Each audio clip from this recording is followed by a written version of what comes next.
bino Baimboka ya Kinactu Télévision, votre partenaire d'excellence.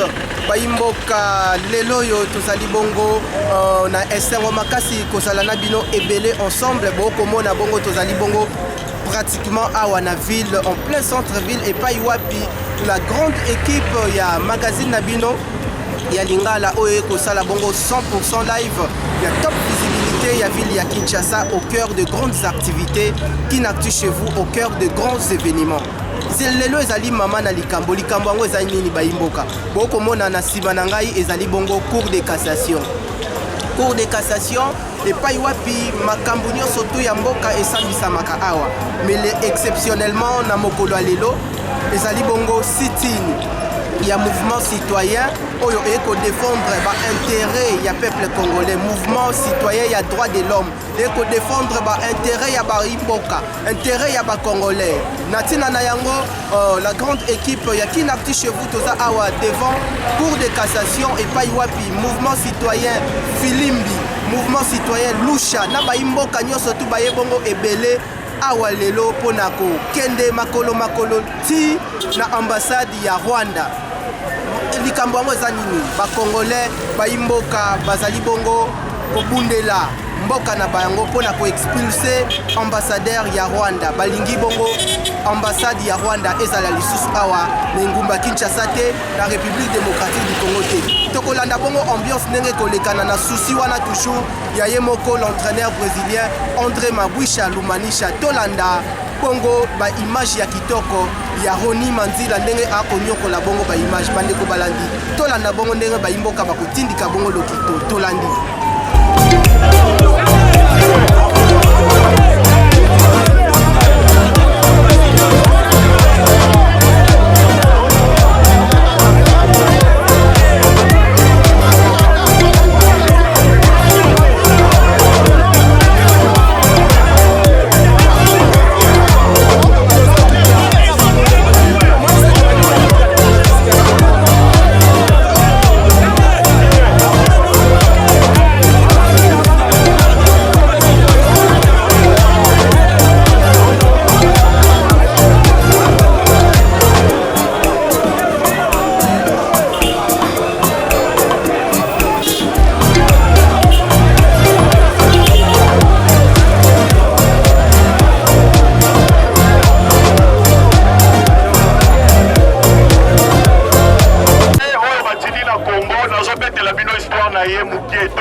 Monsieur Vincent Karega azalaki ambassadeur d'Afrique du Sud.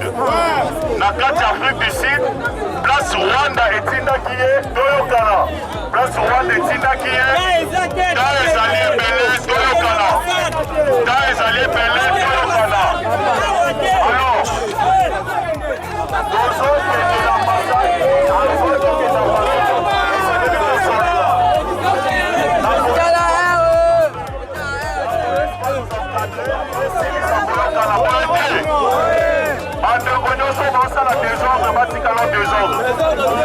Ambassadeur ya Rwanda mabenga na ye na Afrique du Sud parce que azalaki impliqué na makambo ya mabe. Lelo na RDC aye lisusu kobanda kotika massacre kasi koinsulte bato bakufa. Est-ce que tokoki kondima yango? Alors, eloko ya mibale oyo tozosenga lelo ezali ke bamassacre oyo esalama esengeli justice esala nini?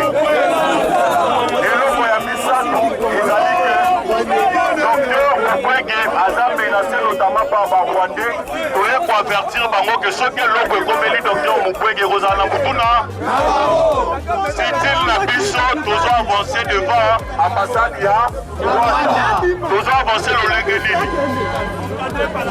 La police aza munguna na biso te.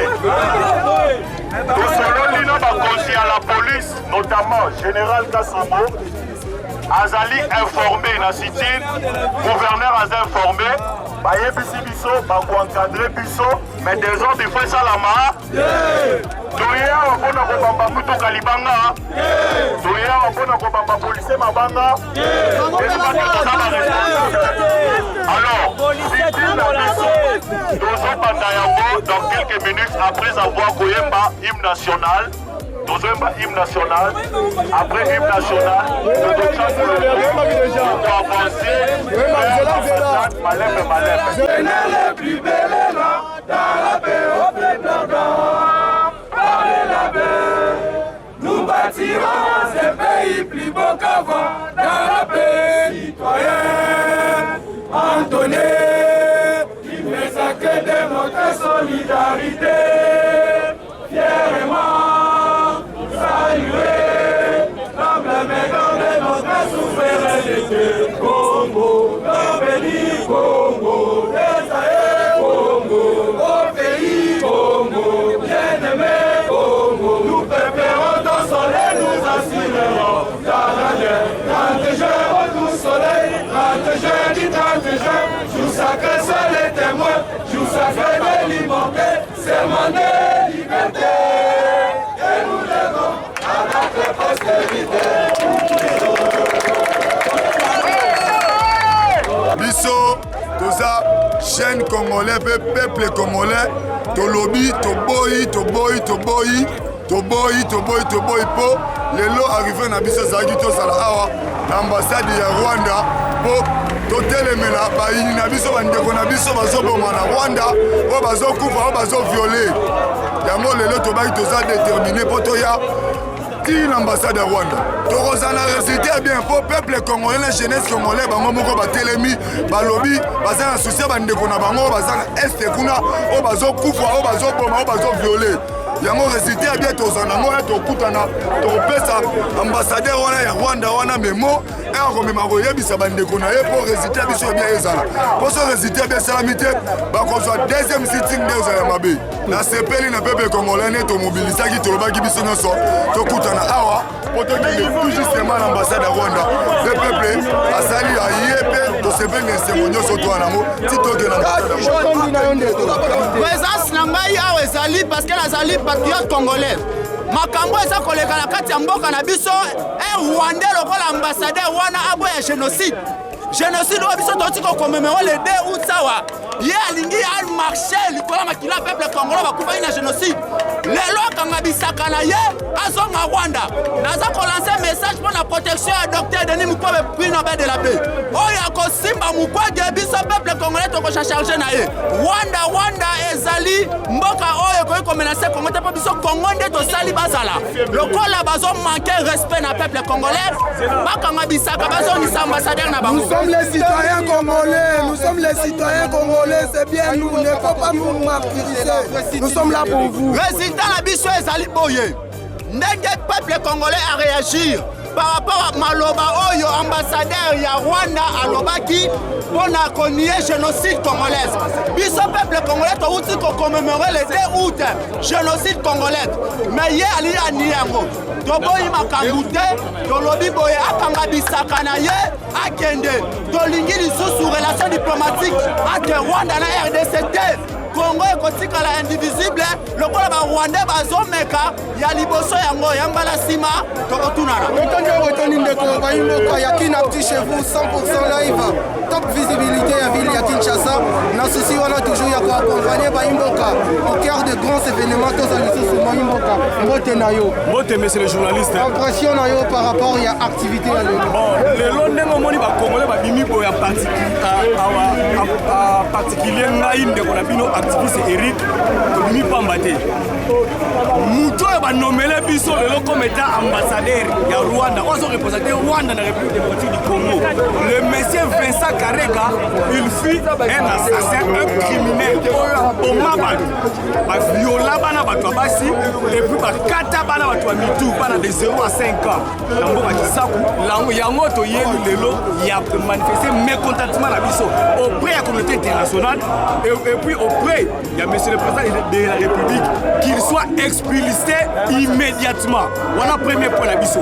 Deuxième point to yeli ezali ya kopesa impulsion pour appliquer rapport ya mapi afin que nous surtout va commettre un crime contre l'humanité pas à la juger un tribunal international pour que bakodestitue bango nyonso tu bakrea bango babengi bamabe bacrime oyo esalema mpona mabe na biso ya Congo parce que makila oyo etanga ya moke etanga ebele. Troisième point oyo totelemeli ezali ya kosenga prix protection concernant prix Nobel ya M.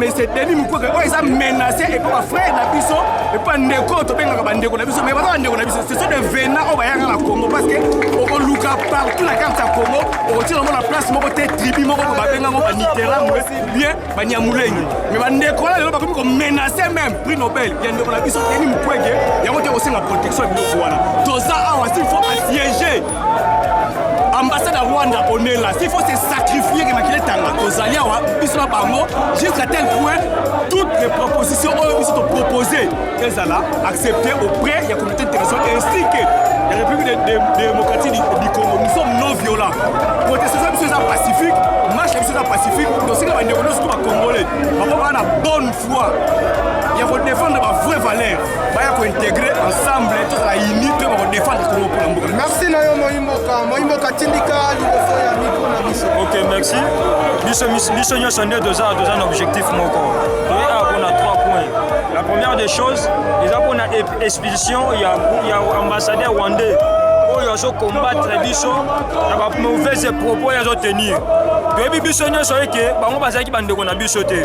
Communauté internationale ndem te senga na Mobutu afongola ba frontière po bato wana bakota pona bitumba bazaki nango ba bitumba bazaki nango ekaki génocide na kati ya Rwanda. Et puis toyambi wana bato wana na kati ya mboka bakomi ko créer double fête. Reste comme une insécurité moko totale. Donc comment vivre le quoi na calvaire le quoi na forêt. Aujourd'hui to c'est to bato wana photo mutu wana photo bengana ye. L'ambassadeur rwandais wana zo mérité ko za na kati ya Congo te. C'est connu de tout le monde, c'est le Rwanda. Le Rwanda bloque que les rapports Mabik ne soient pas mis en vigueur, que les rapports là ne soient pas publiés. Mais parce que le Rwanda est nommément cité dans ces rapports. Et au lieu de se limiter là, ils vont venir nous insulter sur notre sol. On n'acceptera pas.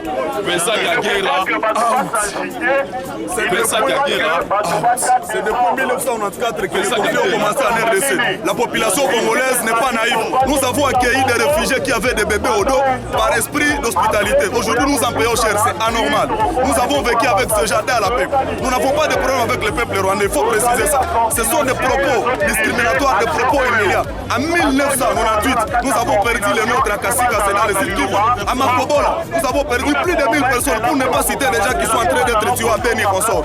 Nous sommes fatigués. L'ambassadeur qui devait asseoir une diplomatie agissante entre les deux États est venu enflammer le feu. Il est venu enfoncer les couteaux dans les plaies qui n'étaient pas encore cicatrisées. Nous avons mal. Nous demandons au régime de Kagame de retirer sa personne pacifiquement. Si ce régime ne va pas retirer sa personne, qu'il coupe ou qu'il ferme l'ambassade en RDC. C'est en 1998, je le précise, que nous avons perdu les nôtres. Le rapport mapping est là. Pourquoi l'RDC est naïve sur le plan régional? Pourquoi on nous expulse en Angola? C'est nous qui négocions. Pourquoi on expulse à Congo-Brazza? C'est nous qui négocions. Est-ce que nous n'avons pas la force de compétitivité? Nous demandons au régime de Félix d'asseoir le respect de la République démocratique du Congo. Ce n'est pas tout État qui sera en train de nous expulser ou de nous inciter comme il veut. Nous avons des mémoires à protéger. Nous avons des tantes, des oncles qui sont perdus, qui sont morts inutilement et gratuitement. Aujourd'hui, nous sommes levés comme un seul homme pour dire non à la fragilité de la RDC. Si le plan régional, que tous les États puissent voir cet exemple, même les États qui nous insultent, même les Zambie, même tous les pays qui nous créent des problèmes, l'Angola, l'Ouganda également, ils peuvent trouver un modèle ici. Aujourd'hui, imaginez-vous un ambassadeur qui n'a que 2 mois dans le pays, il se permet de lancer un message très négatif. Nous avons des images, nous vous les partagerons. Nous avons perdu beaucoup de familles, nous avons perdu de nôtres et aujourd'hui nous sommes enragés de ce problème. C'est-à-dire le rapport mapping va tout détailler, mais quant à nous, nous ne sommes pas contre les Rwandais. Il faut le préciser, nous ne sommes pas là pour diviser l'Afrique. Nous sommes dans les mois de la paix, il y aura le sommet des chefs d'État dans ces mois. Ce message doit arriver au président de la République. Il faut qu'il dise à ces États de présenter les esquisses à la nation congolaise. Tous les présidents qui seront dans les sommets des chefs d'État doivent d'abord s'incliner devant les drapeaux de la RDC avant le début de ces sommets. Si nous ne voyons pas l'image où le président s'incline devant les drapeaux de mémoire congolaise, nous ne pouvons pas assister à ces drapeaux. Et c'est ça notre lutte. Nous sommes non violents. et nous sommes actifs pour aller jusqu'à l'ambassade. Et pour demander à ce que l'insécurité qui règne à l'est du pays soit vraiment prise en charge par le gouvernement et que le gouvernement puisse faire quelque chose. Ce matin, nous sommes là, nous sommes tous là pour demander l'expulsion de M. Vincent Karega, l'ambassadeur du Rwanda ici à Kinshasa, qui a simplement nié, qui a simplement craché sur nos morts, qui s'est permis de dire que nous n'avons pas le pouvoir de le faire partir, mais nous voulons lui dire que nous sommes le peuple, nous sommes les souverains. Et nous voulons dire à notre gouvernement que le gouvernement doit comprendre que trop c'est trop. Les gens ne peuvent pas continuer à jouer avec notre pays pendant que nous souffrons, pendant que les gens meurent tous les jours à l'est du pays et que d'autres personnes viennent se moquer de nous. Il est temps que cela se termine. C'est pourquoi nous sommes là tous pour demander à ce que cet ambassadeur puisse rentrer chez lui. Nous demandons tout simplement son expulsion. Voilà pourquoi nous sommes là. Mais bon, nous nous sommes rendus compte que ça prend du temps, que ça traîne. Voilà pourquoi nous sommes venus rappeler au parquet près de la Cour de cassation que la situation au niveau de la province ne fait que s'empirer et que le parquet ferait mieux de se saisir rapidement. Mais surtout, profiter de la présence dans la ville de Kinshasa du gouverneur de cette province, celui-là, qui refuse d'appliquer la politique de la bonne gestion qui est prônée aujourd'hui par les autorités au niveau de Kinshasa. Et donc on demande qu'on puisse profiter de sa présence pour l'inviter, lui poser un certain nombre de questions en rapport avec les inquiétudes qui sont présentées par rapport à la gestion. Nous demandons, ce n'est pas à nous de les mettre en accusation parce qu'on n'en a pas les compétences, mais nous demandons par contre au parquet qui est habilité de se saisir par rapport à notre dénonciation et d'ouvrir des enquêtes. Nous sommes informés de beaucoup de choses. Il y a beaucoup de fonds qui sont décaissés par les instances de Kinshasa. Mais si vous allez dans cette province, on vous dira par exemple qu'il y a des ministres provinciaux qui travaillent sous des vérandas. Un ministre provincial logé chez son beau-père avec les bureaux de l'État dans la maison de son beau-père.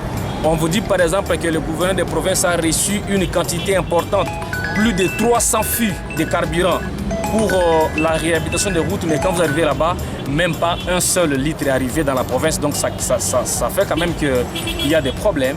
Et donc le gouvernement central, ça ne ferait pas mieux d'oublier complètement la province de Rubangi. C'est quand même la province de Marshal Mobutu. C'est lui-là qui a géré les pays pendant 32 ans. C'est lui qui a pu unifier les Congolais. Et si rien ne marche chez lui, je crois que les autorités de Kinshasa feraient mieux de s'y intéresser également. Elle est non seulement catastrophique, mais elle est aussi calamiteuse.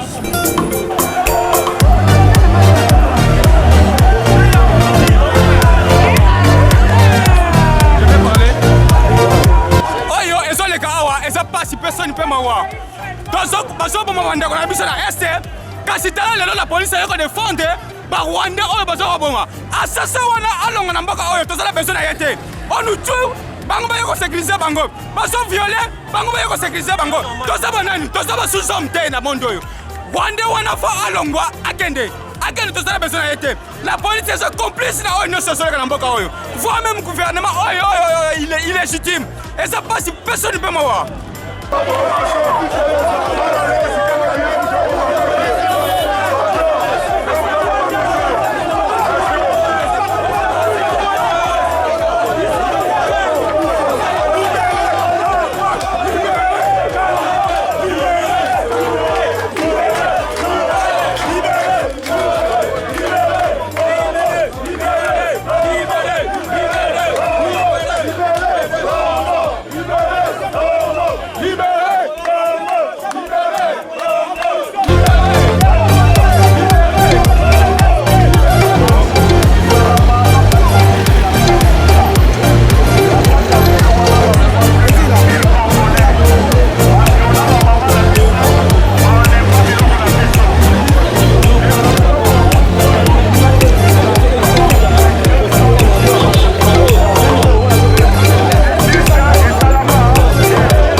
ambiance eza awa exceptionnelle Kinactu chez vous toujours makolo makolo toko matamata Kinactu chez vous au cœur de grandes activités de la République démocratique du Congo et puis normalement au cœur de grands événements. Bomoni bongo ndenge makambo ekolekana awa baimboka baza bongo ebele awa pona ko revendiquer pona ba intérêt ya ba congolais pona makambo ekosalama na partie est du pays. Bomoni bongo ba rwandais ba tunyo surtout bomoni ndenge baimboka ba mouvement citoyen surtout ezwami awa Filimbi, Lusha, ndenge baza kokende makolo devant ambassade ya Rwanda ponako réclamer expulsion ya ba Rwandais awa na RDC na sol congolais ponako revendiquer ba droit ya ba congolais komoni bongo ndenge makambo awa ezali ekosalema malamu. Merci na bino pona particulière attention pona kolanda magazine oyo ya Lingala Kinactu chez vous et pas iwapi mwana mboka oyo azali bongo na souci ya ba congolais André Maboucha Lumanisha na souci wana ya accompagner chef de l'état na cheval de bataille na ye ya bonne réalisation ya programme ya 100 jours et à mettre à disposition chaîne oyo Kinactu télévision à travers magazine oyo ya Lingala Kinactu chez vous pour accompagner ma solonyo surtout ya baimboka toujours la couverture nango la visibilité na yango. Merci tokomi bongo na suka tozalaki bongo dans le seigneur le demi-seigneur de la nouvelle technologie l'ingénieur Roni Mandila mwana oyo azali na PV mikolo ye mutazwi kodia. Merci na yo pona ndenge o assurer bonne réalisation ya Kinactu chez vous. Grand merci encore une fois na ba téléspectateurs nyonso tu ya Kinactu télévision au bazali bongo éparpillé disséminé à travers le monde. Grand merci encore une fois na ba Congolais nyonso tu o bazi opportunité en or ya kolanda magazine oyo Kinactu chez vous na mwana mboka Richard Nawesh para commando azalaka toujours moko azalaka mibale te tokutani na mbala ya nsima.